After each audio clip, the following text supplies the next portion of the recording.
واعبدوا الله ولا تشركوا به شيئا وبالوالدين إحسانا.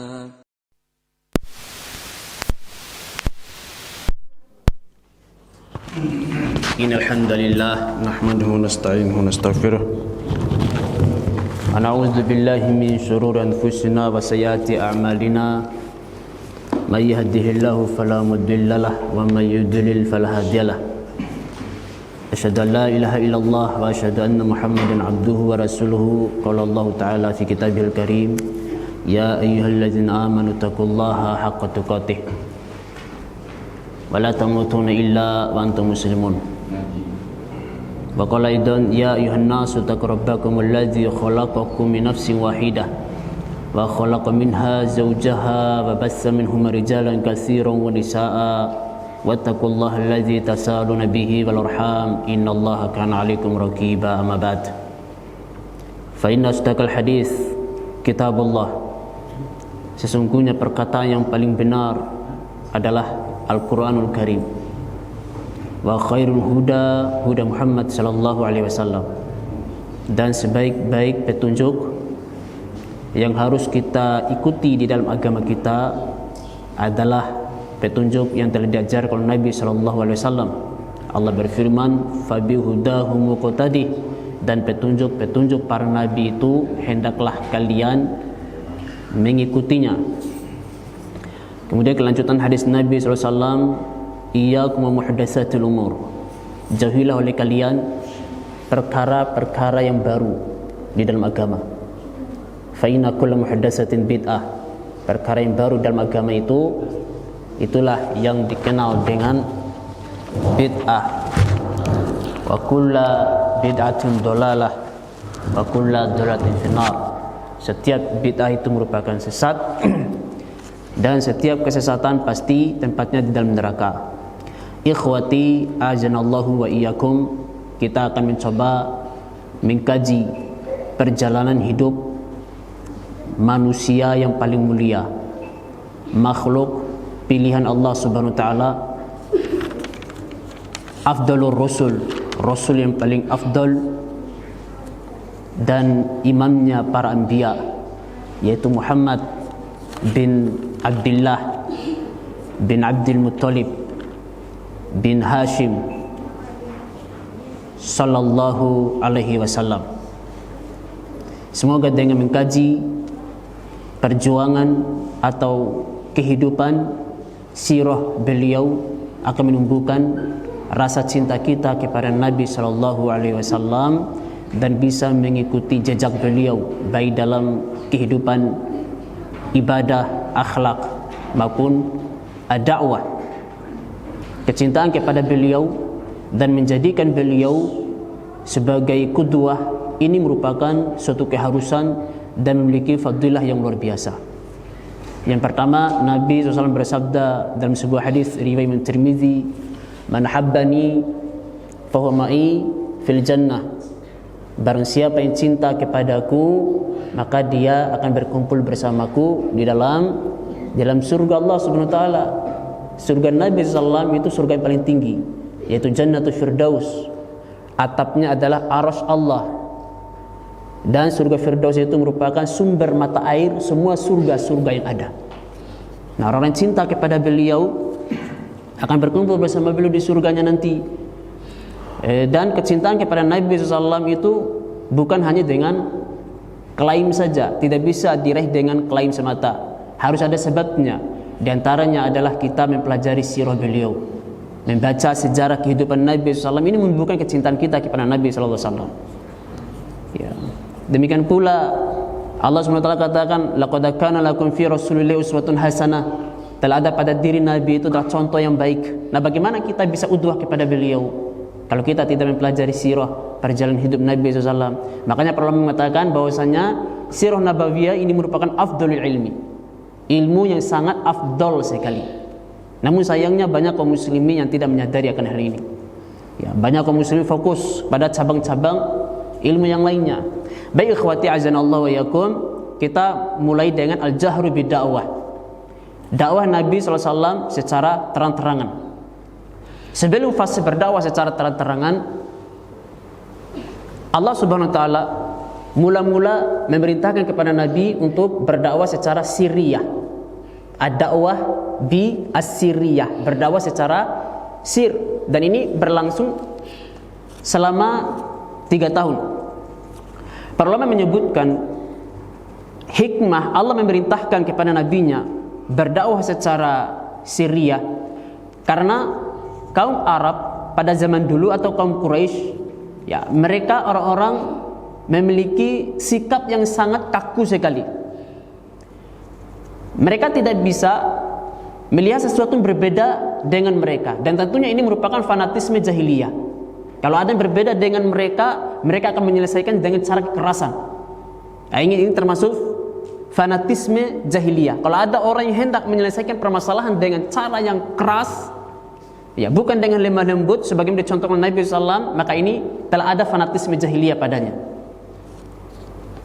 Ya, ini kalau mereka menyelesaikan perkara seperti itu, melihat sesuatu yang berbeda, itu selalu mereka melakukan kekerasan, bahkan pertumpahan darah. Nah, inilah hikmahnya Allah SWT memerintahkan kepada beliau berdakwah secara sirriyah, dan banyak orang yang masuk ke dalam agama Islam. Ya, kurang lebih ada 80 orang lah, dan mereka menyendiri di rumahnya Arqam bin Abi Arqam di sebuah tempat perbukitan pojok utara kota Mekah, karena tidak ada yang tahu. Dan permulaan perintah al-da'watu bi al-jahriyah ini atas usulan Umar ibn Khattab radhiyallahu ta'ala anhu, dan beliau baru saja masuk ke dalam agama Islam. Dan benarlah doa Nabi SAW, ya, beliau mengatakan Allahumma a'izza al-Islam bi Umar ibn Khattab atau bi Abi Jahli bin Hisham. Ya Allah, kuatkanlah Islam ini dengan Islamnya, dengan 2 orang yang engkau cintai ya Allah, entah Umar ibn Khattab atau Abu Jahal bin Hisham. Pilihlah salah satu itu ya Allah, siapa orang yang paling engkau cintai untuk memperkuat dakwah ini. Ya, rupanya Allah memilih Umar ibn Khattab radhiyallahu ta'ala anhu, beliau pun masuk Islam. Ya, singkat cerita, ya, dengan perjalanan beliau masuk Islam itu, Umar ibn Khattab adalah orang yang pertama kali menjaharkan Islam. Ya, dia orang yang pertama kali menjaharkan Islam. Setelah beliau mengucapkan kalimat syahadat, ya, lalu beliau mendatangi rumah pembesar-pembesar Quraisy. Dia mendatangi Abu Lahab, Abu Jahal, Al-Walid bin Mughirah, dan pembesar-pembesar yang lainnya. Bahkan dia sampai mengiklankan keislamannya di depan Ka'bah. Ia mendatangi rumahnya Abu Jahal, ia mengetuk rumahnya Abu Jahal. Ketika Abu Jahal membuka pintu rumahnya, dia pun menyambut Umar ibn Khattab dengan hangatnya.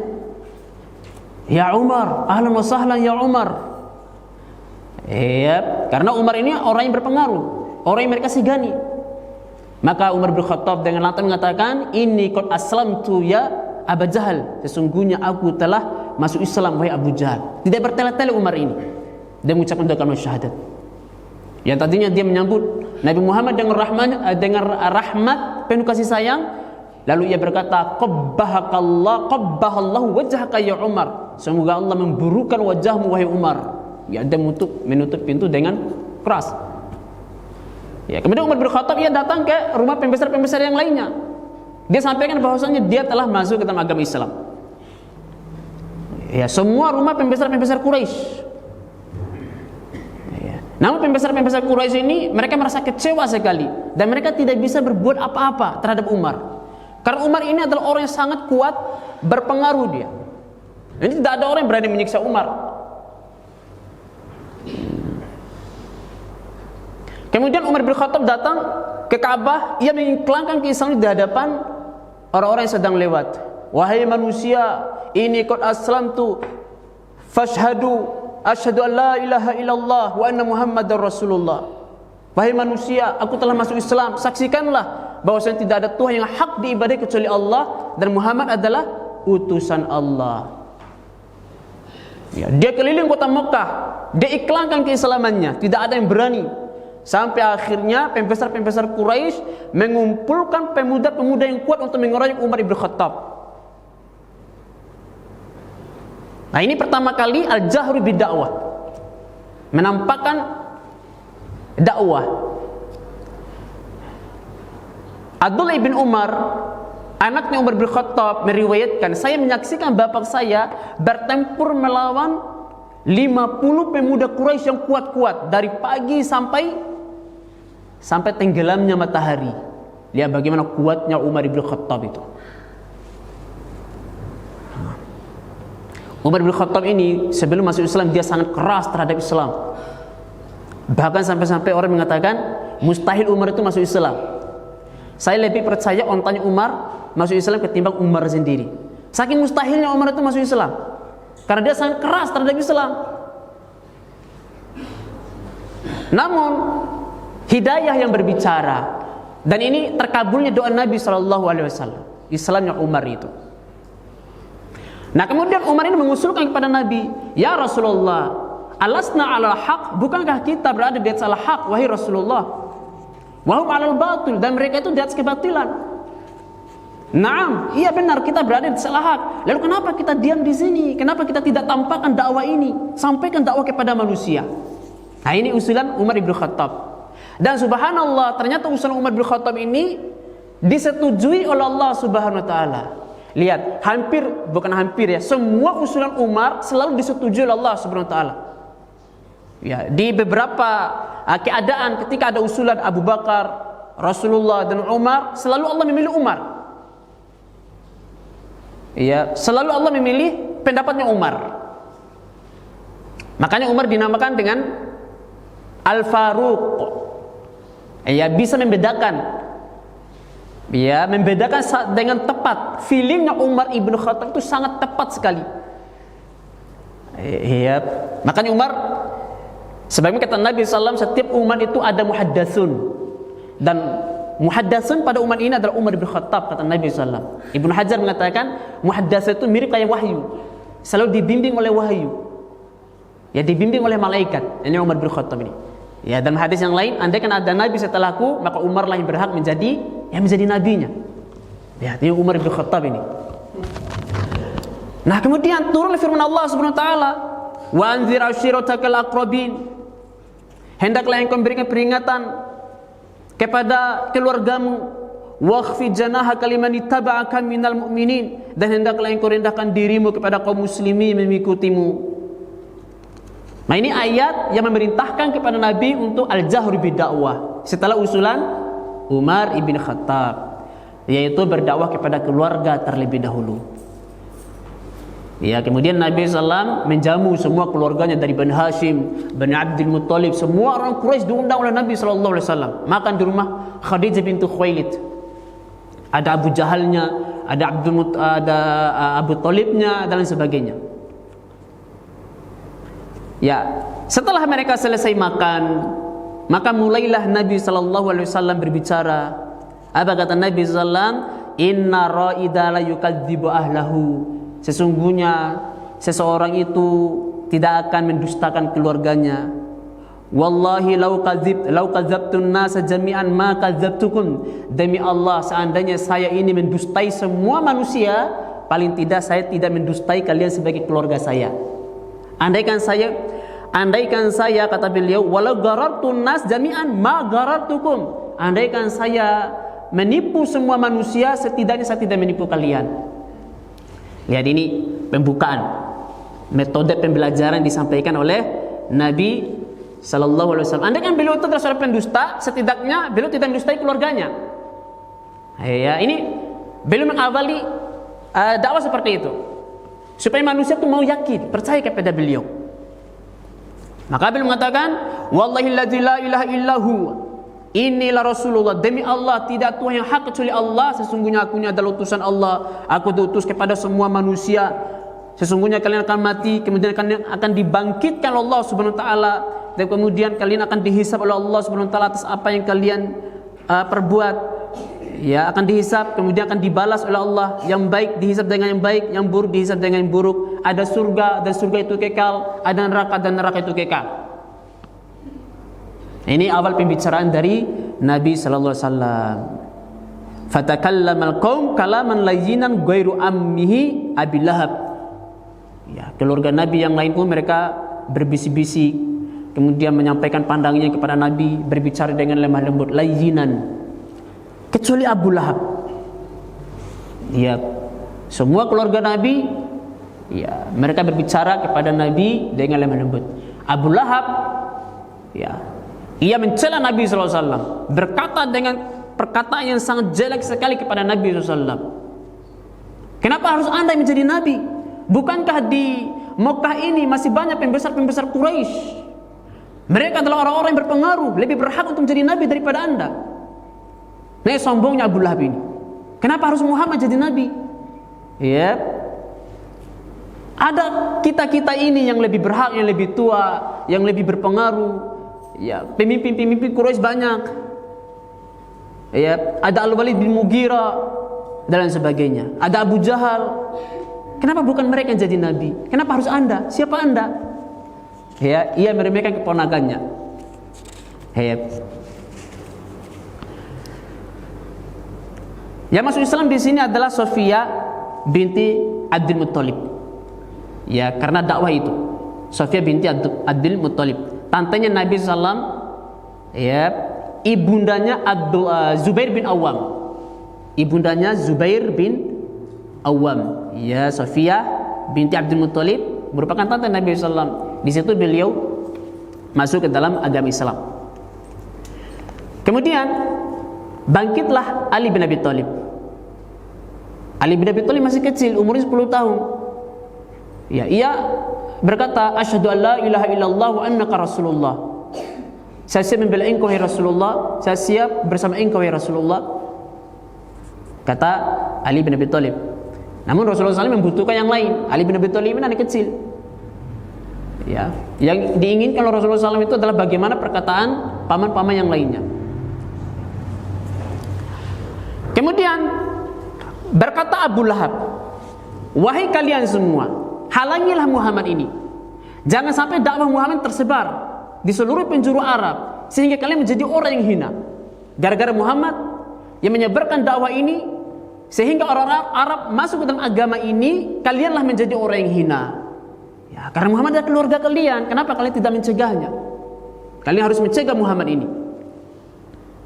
Kemudian berbicaralah Abu Talib, ya, paman Nabi SAW, yang begitu sayang kepada Nabi SAW. Ia terkenal sangat membela Nabi SAW, walaupun dia tidak masuk Islam. Cuma Islamnya hanya di dalam hati saja dia. Ya, ia mengakui kebenaran dakwah Nabi SAW. Ya, dia mengaku Muhammad adalah utusan Allah. Ya, tapi karena kedudukan ini membuat dia terhalang untuk masuk dalam agama Islam. Ini diketahui dari syair yang diucapkan oleh Abu Talib sendiri. Ya, inni qad alimtu anna dina Muhammadin khairu dinil bariyah. Sesungguhnya aku mengakui bahwasanya agama Muhammad itu adalah sebaik-baik agama. Kalau seandainya bukan karena khawatir terhadap kesalahan kaumku, pasti kalian akan mendapati saya berada di atas agama itu. Ya, jadi dia takut terhadap kaumnya. Ya, makanya secara zahirnya dia membela Nabi SAW. Ya, walaupun dia tidak mengucapkan 2 kalimat syahadat. Berkata Abu Talib, imdi lima umirta bihi, fa wallahi la azalu ahutuka wa amna'uka. Wahai Muhammad, laksanakanlah terhadap apa yang Allah perintahkan kepadamu. Demi Allah, senantiasa saya akan membela-Mu, wahai Muhammad. Jadi karena pembelaan Abu Talib ini, orang Quraisy tidak berani macam-macam terhadap Muhammad ini. Bahkan ketika semakin keras ancaman orang Quraisy terhadap Muhammad SAW, Abu Talib sampai-sampai menghunuskan pedangnya, berjalan di belakang Nabi SAW. Saat Nabi Muhammad SAW berdakwah, ia berjalan di belakang Nabi pakai pedang. Tidak boleh ada yang berani mengganggu keponakan saya. Nabi Muhammad berdakwah. Kemudian selang beberapa waktu kemudian turunlah perintah Allah SWT dalam surah Al-Hijr. Perintah berdakwah kepada penduduk kota Mekah. Allah katakan, fasda bima tu'maru a'rid anil musyrikin. Laksanakanlah terhadap apa yang Allah perintahkan kepadamu dan berpalinglah dari orang-orang musyrik. Inna kafainaka al-mustahzi'in. Sesungguhnya kami akan memeliharamu dari orang-orang yang mengolokmu. alladzina ja'aluna ma'allahi ilahan akhar, itu orang-orang menjadikan sekutu-sekutu bagi Allah. Fasawfa ya'lamun, kelak mereka akan mengetahuinya. Wa laqad na'lamu annaka yadhiqu sadruka bima yaqulun, dan sesungguhnya kami telah mengetahui bahwasanya dadamu sempit terhadap apa yang mereka ucapkan. Fasabbih bihamdi rabbika wa kun minas sajidin, maka bertasbihlah kepada Rabbmu dan jadilah kamu termasuk orang yang sujud. Wa'bud rabbaka hatta ya'tiyakal yaqin, dan sembahlah Tuhanmu sampai datangnya kematian. Nah, kata para ulama, turunnya ayat ini mengisyaratkan bahwasanya ketika Nabi berdakwah secara jahar nanti akan banyak tantangannya, caci makian, celaan dan lain sebagainya. Ya, sehingga menjadikan dada Nabi itu sempit.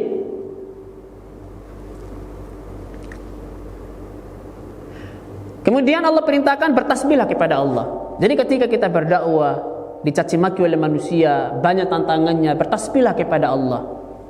Tetap sampaikan dakwah ini dan tetap kita istiqomah tanpa harus berubah, menyembah Allah sampai datangnya kematian. Nah, ini sudah merupakan sunnatullah.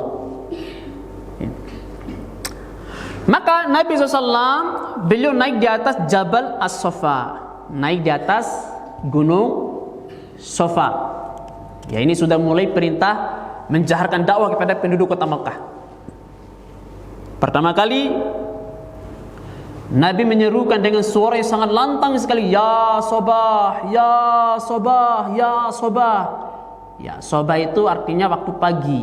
Kalimat sobah ini istilah untuk suatu peringatan yang sangat berbahaya sekali, sehingga di waktu pagi itu harus segera disampaikan. Biasanya kalau ada peperangan, ya sobah, ya sobah, ya, di waktu pagi, ya, nah, itu artinya segera. Biasanya orang-orang yang naik di atas bukit Safa untuk menyampaikan sesuatu, ini para sahaya biasanya, para budak. Ya, ini menyampaikan suatu kalimat, tapi tumben kali ini adalah Muhammad sallallahu alaihi wasallam. Sehingga orang-orang ketika mendengarkan suara itu suara siapa? Muhammad Alamin. Ini ada apa kok Muhammad? Orang yang jujur itu. Semua manusia keluar. Dan Nabi SAW sampai-sampai menyebutkan nama kabilah satu persatu.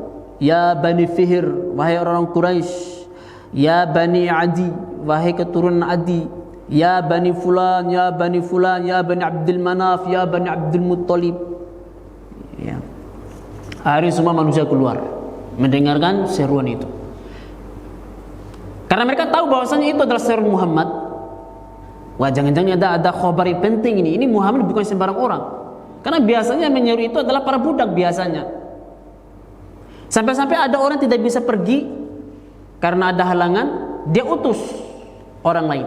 Coba kamu pergi ke sana, apa yang disampaikan oleh Muhammad. Ketika orang-orang berkumpul di sekitar bukit Safa, maka Nabi SAW katakan, bagaimana menurut kalian andaikan saya bilang di balik bukit ini ada pasukan kuda yang menyerang kalian, apakah kalian percaya kepada saya? Nah, ini pembukaan dakwah Nabi SAW, metode pembelajaran disampaikan oleh Nabi SAW. Orang Quraisy mengatakan, iya, kami akan percaya, karena kamu bukan seorang pendusta, kamu itu orang yang jujur. Nah, ini poin pertama ini. Artinya Muhammad bukan seorang pendusta. Apa yang akan disampaikan Nabi Muhammad, artinya mereka harus percaya, harus terima, kan gitu. Lihat ini metode Nabi SAW. Nah, ketika mereka mengatakan Muhammad tidak pernah berdusta dan orang yang jujur, mulailah Nabi SAW berdakwah. Sesungguhnya aku memberikan peringatan kepada kalian, di hadapan saya ada azab yang sangat keras. Ucapkanlah dua kalimat syahadat, tidak ada Tuhan yang hak diibadahi hanya Allah saja, dan aku adalah utusan Allah. Kemudian beliau menjelaskan ya tentang kalimat la ilaha illallah, memberikan peringatan tentang azab Allah, kemudian memberikan kabar gembira tentang surga Allah Subhanahu wa taala, dan seterusnya panjang lebar. Nabi SAW sampaikan, disebutkan di sini. Ya. Setelah peringatan secara umum, Nabi SAW menyebutkan nama-nama kaum secara khusus. Ya ma'asyar Quraisy, wahai orang Quraisy, bebaskanlah diri kalian dari azab Allah. Wahai Bani Ka'ab bin Lu'ay, bebaskanlah diri kalian dari azab Allah. Ya Bani Murrah bin Ka'ab, bebaskanlah diri kalian dari azab Allah. Ya Bani Qusay, ya Bani Abdi Syams, ya Bani Abdul Manaf, ya Bani Hashim, ya Bani Abdul Muttalib, bebaskanlah diri kalian dari neraka. Ya Abbas bin Abdul Muttalib, sesungguhnya saya tidak memberikan manfaat kepada kalian. Wahai Sofia bintu Abdul Muttalib, ya Fatimah binti Muhammad, disebutkan satu persatu oleh Nabi SAW. Dan tentunya kalam Nabi SAW itu mengandung kalam balaghah. Perkataan Nabi SAW sangat dalam sekali, sangat menusuk, sangat tajam sekali. Perkataan Nabi SAW itu bagaikan sihir. Ya, dalam sebuah ucapan, ya dalam sebuah hadis Nabi katakan, inna minal kalami la sihra, sesungguhnya perkataan itu mampu menyihir manusia. Jadi kalau manusia mendengar perkataan manusia itu bengong dia. Tajam perkataan Nabi SAW ini.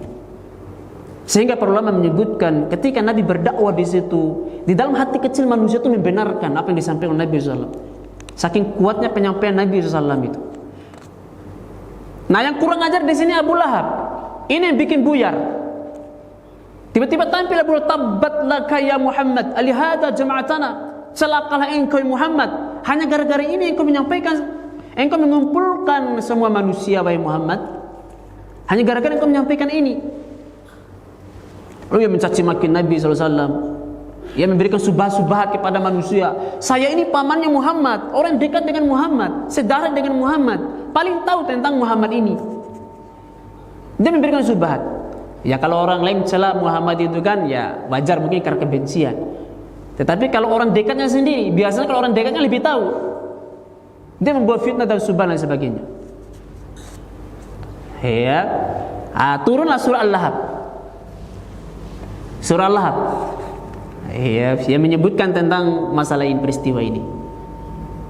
Tabbat yada Abi Lahabi wa tab. Celakalah kedua tangan Abu Lahab itu. Celakalah dia. Para ulama menyebutkan, kenapa Allah menyebutkan kedua tangan Abu Lahab? Ada dua tafsiran. Ya, penyebutan sebagian itu untuk keseluruhannya. Sebenarnya bukan tangannya Abu Lahab, tapi Abu Lahabnya sendiri yang celaka. Ya. Kemudian penafsiran yang kedua, bahwasannya Allah menyebutkan celaka kedua tangan Abu Lahab karena Abu Lahab itu ketika mencaci maki Nabi Muhammad, ia menggerak-gerakkan tangannya. Ya, antum lihat, ya kalau orang-orang Arab berbicara itu tangannya itu bergerak.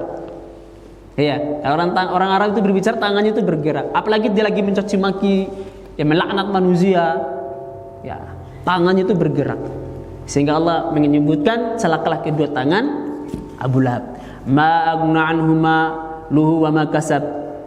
Ya, tidak bermanfaat hartanya dan apa yang dia usahakan. Saya naran zatal lahab, dia akan dimasukkan ke dalam neraka yang berkobar-kobar. Wa muratu hammalatal hatab fi jidha hablum mim masad. Sedangkan istrinya akan membawa kayu bakar, kemudian dilemparkan kepada suaminya sehingga suaminya semakin tersiksa. Kemudian di lehernya ada tali yang mengikatnya. Ya, karena istrinya bernama Ummu Jamil kerjasama dengan Abu Lahab membenci Nabi SAW. Ummu Jamil tugasnya dia mencari kayu yang berduri-duri, kemudian dilemparkan di tempat-tempat yang biasa dilewati oleh Nabi. Kemudian di pintu rumah Nabi itu diletakkan duri-duri, ya beling-beling itu. Seperti itu. Maka sebagai siksaannya nanti di akhirat, istrinya akan mencari kayu bakar untuk dilemparkan ke suaminya sendiri. Ya. Ini Abu Lahab ini dibully kaum muslimin, selalu membacakan surah Al-Lahab, tabbat yada Abi Lahabi wa tab, sampai-sampai telinganya Ummu Jamil dia panas. Dan sampai dia bersumpah, demi Allah, mana si muzammun itu, beraninya dia membuat syair melaknat saya dengan suami saya.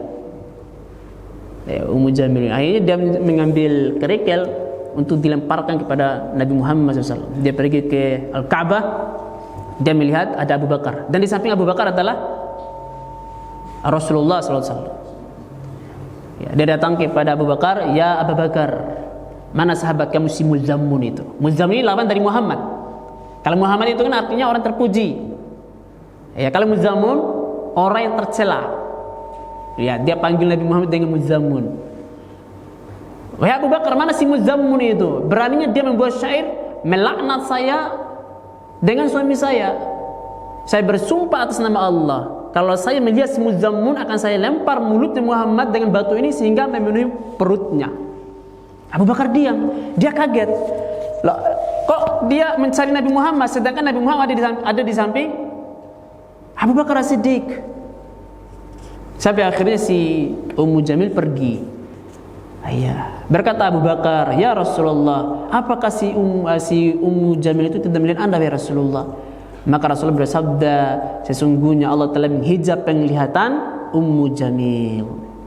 Ya, ini termasuk diantara dalil nubuwah, ya, bukti kenabian Muhammad SAW. Bahkan orang yang ada di hadapan Nabi SAW aja tidak bisa melihatnya. Yep. Nah, turun surah Al-Lahab tadi sebagai pembelaan terhadap Nabi Sallallahu Alaihi Wasallam. Dan turunnya Al-Lahab ini kata para ulama juga merupakan dalil nubuwah, bukti kenabian. Sisi apanya bukti kenabian daripada surah Al-Lahab ini? Sisi yaitu Abu Lahab mati dalam keadaan kafir. Andai kan Abu Lahab masuk ke dalam Islam, berarti batal surat ini. Berarti Muhammad bukan Nabi. Mereka yasa kan gitu ya. Dan turunnya surat Al-Lahab ini 10 tahun sebelum Abu Lahab mati. Turun surat Al-Lahab ini. Dan surat Al-Lahab ini menceritakan tentang Abu Lahab akan masuk neraka bersama istrinya. Ternyata benar, istrinya dan Abu Lahab sendiri mati dalam keadaan kafir. Yep. Sebenarnya ada yang lebih keras daripada Abu Lahab ini, yaitu Umar bin Khattab, lebih keras daripada Abu Lahab, lebih berbahaya. Ya. Tapi Umar bisa masuk Islam. Nah, kenapa Abu Lahab tidak bisa masuk Islam? Karena Allah sudah mencapnya.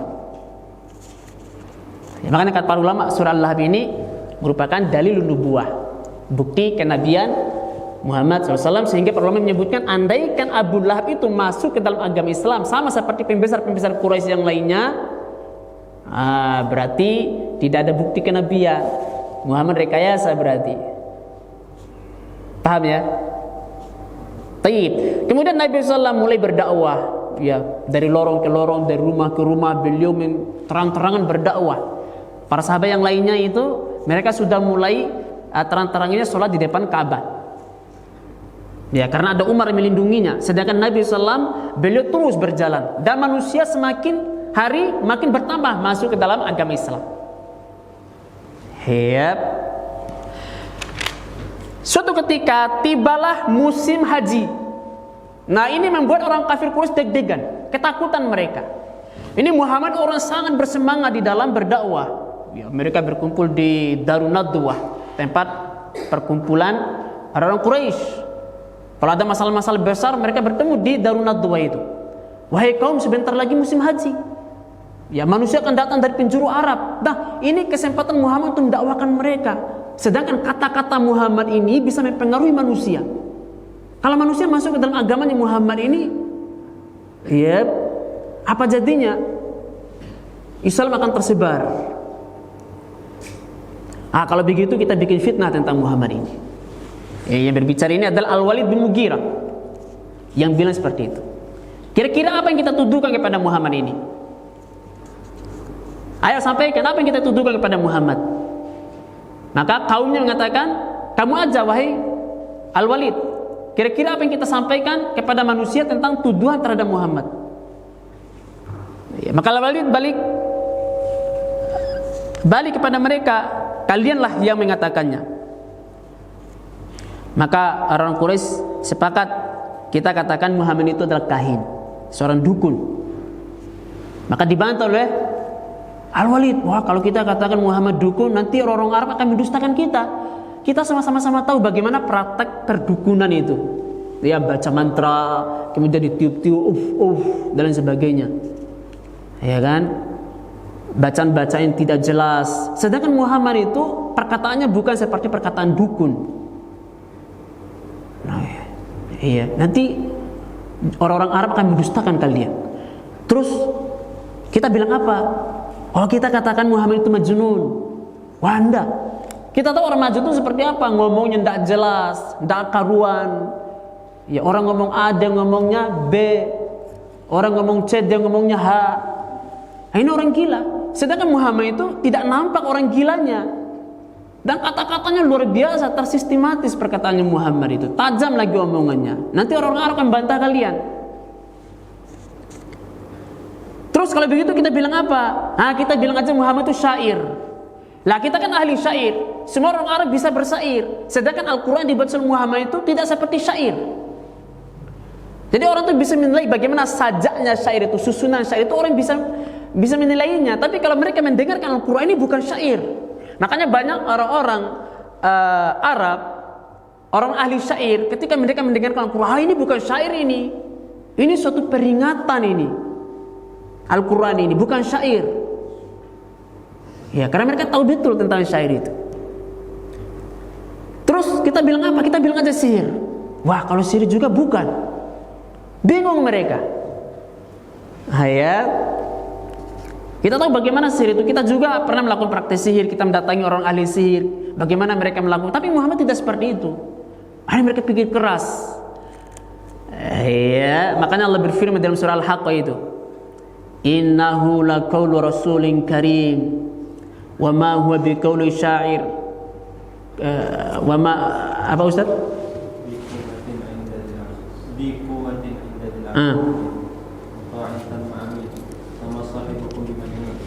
Tayyib. Sesungguhnya Al-Quran itu innahu laqaulu rasulin karim. Ya, sesungguhnya Al-Quran itu diturunkan ya kepada Rasul yang mulia, yaitu Muhammad SAW. Dia bukan dari seorang kahin, sedikit sekali kalian beriman. Dia juga bukan seorang yang syair. Alangkah sedikitnya kalian mengambil pelajaran. Ya, melainkan Al-Quran itu diturunkan dari Allah Tuhan semesta alam. Jadi semua tuduhan-tuduhan tadi tidak pas kepada Nabi Muhammad SAW. Melainkan mereka harus mengakui Al-Quran itu diturunkan dari Allah Tuhan semesta alam. Nah, lihat. Akhirnya mereka sepakati, kita bilang aja majnun deh. Nah, ini tuduhan yang dipaksa-paksakan ini. Sebenarnya tidak ada pada Muhammad itu.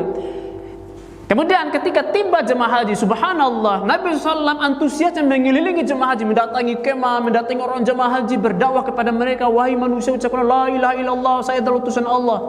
Dengan kerasnya dakwah Nabi SAW siang dan malam. Dan subhanallah, yang paling antusias, yang membuntuti Nabi SAW adalah Abu Lahab.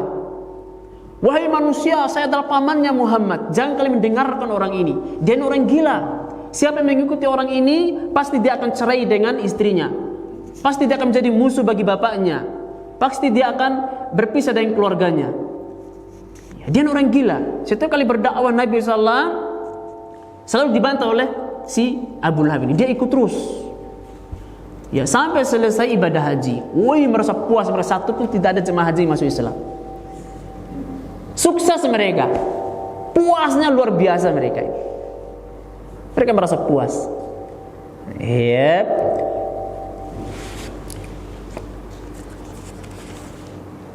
Sudah azan?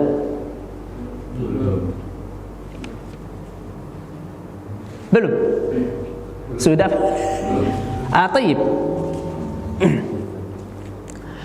Jadi orang-orang Quraisy, ya, mereka merasa berhasil menghalangi dakwah Nabi SAW kepada jemaah-jemaah haji. Namun, ya, tidak membuat Nabi SAW patah semangat. Ya, dakwah tetap gencar. Semakin banyak orang-orang dari kalangan budak yang masuk ke dalam agama Islam, karena agama Islam ini meninggikan derajat para budak. Ya, orang-orang yang miskin. Ini membuat mereka tertarik masuk ke dalam agama Islam ini.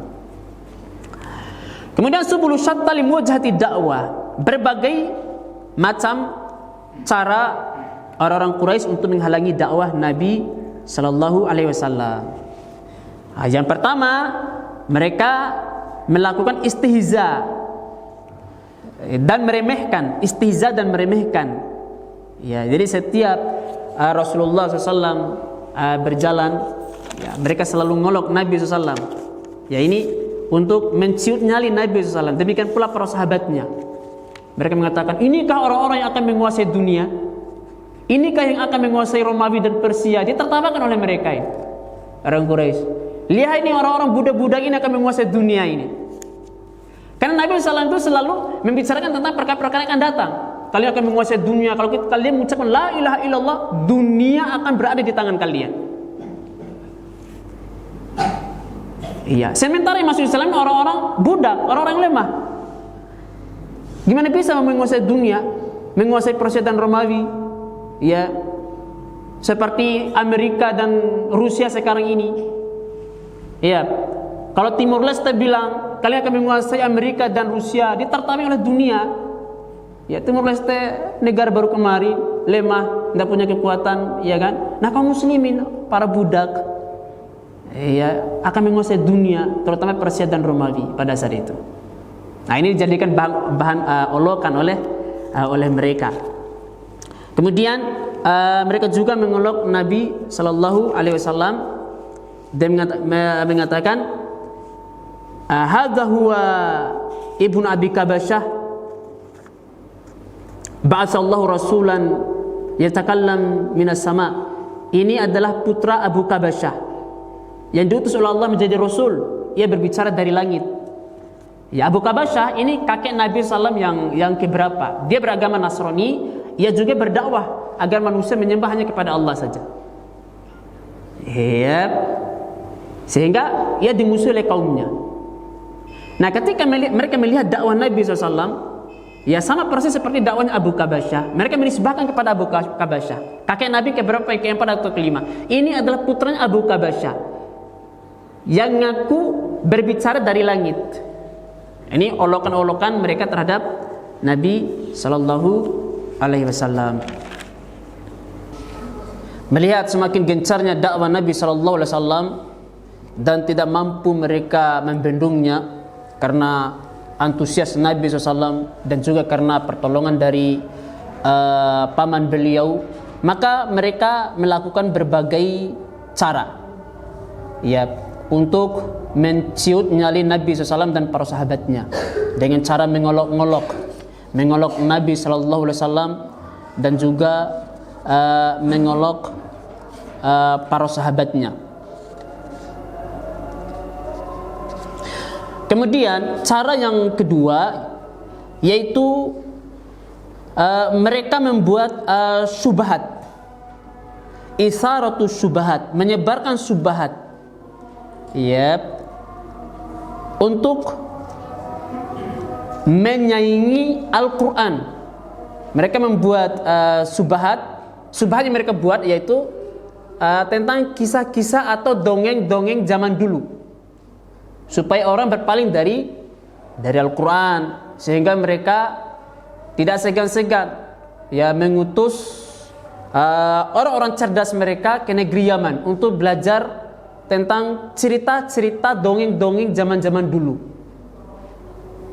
Ya, diutus ya sebagai kaderisasi orang-orang Quraisy. Setelah beberapa waktu lamanya, ya mungkin sebulan 2 bulan, ya, mereka mengumpulkan cerita-cerita khurafat di sana, kembali lagi mereka ke Mekah, kemudian disampaikan kepada orang Mekah, ya, supaya orang Mekah itu jangan mendengarkan Al-Quran, ya, cukup kita dengarkan kisah-kisah ini yang menarik, ya. Jadi supaya hati manusia itu condong ke sana. Nah, ini usaha mereka supaya manusia itu tidak mendengarkan Al-Quran, dan mereka adakan halaqah kisah-kisah tentang cerita-cerita masa lalu. Ya, sehingga mereka mengatakan bahwasanya apa yang dibawa Muhammad itu adalah asatirul awwalun, kisah-kisah dongeng masa lalu. Ya, sama seperti kami juga. Kami juga asatirul awwalun. Gitu. Kemudian mereka yang ketiga, mereka mendebat Nabi Sallallahu Alaihi Wasallam. Mereka selalu berdiskusi dan mendebat. Nah, tujuan mendebat ini untuk meragukan manusia. Ya, ini tujuan mereka. Mereka selalu mendebat.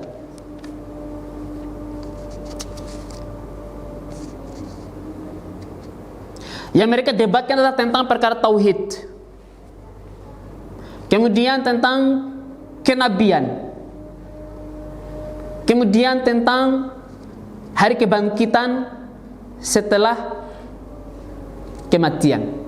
Nah, ini yang mereka debatkan Nabi sallallahu alaihi wasallam.